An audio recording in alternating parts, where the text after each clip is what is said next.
ஆடி மாதம் பிறந்தாவே எல்லார் வீட்லேயும் நான்வெஜ் அதிகமாக சமைக்க மாட்டாங்கங்க. அந்த டயத்தில் இதை மாதிரி ஒரு குழம்பு செஞ்சு பாருங்களேன். இதுக்கு தாளிப்புக்கு இதை பட்டை கட்டையெல்லாம் சேர்த்து போட்டு இஞ்சி பூண்டு பல் ஒரு பச்சை மிளகாயும் இடித்து சேர்த்து இதில் பார்த்தீங்கன்னா சின்ன வெங்காயம் முழு பூண்டு பெரிய வெங்காயம்லாம் கட் பண்ணாங்க ஒன்று விடல எல்லாத்தையும் போட்டு வதக்குவோம் அப்படின்னு வதக்கி வதக்கி விட்டு இதில் ஒரு கொத்து கருவேப்பிலையும் சேர்த்து இந்த தக்காளி அப்படியே ஒன்று ரெண்டுமா இடித்து சேர்த்தோம்.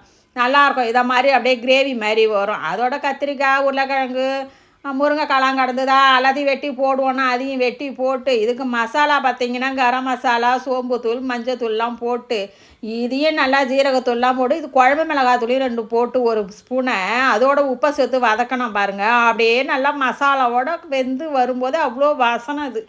அப்படியே கொஞ்சம் தண்ணியை ஊற்றி அதோட உப்பையும் போட்டு 2 கொதி விட்டா காயெலாம் நல்லா வெந்து வருங்க. இது வேகும்போதே பார்த்திங்கன்னா நல்லா மட்டன் குழம்பு வாசனை வருது. அதோட கொஞ்சமாக தேங்காயும் கொஞ்சம் சோம்பையும் போட்டு அரைச்சி சேர்த்து ஒரு கொதி விட்டு கொஞ்சமாக மல்லியை தூவி எடுத்தோம். அவ்வளோதான், மட்டன் குழம்பு ரெடி. மட்டனே இல்லாத மட்டன் குழம்பு ரெடினா பார்த்துக்கங்களேன். நீங்களும் செஞ்சு பாருங்கள். நாளை சந்திப்போம்.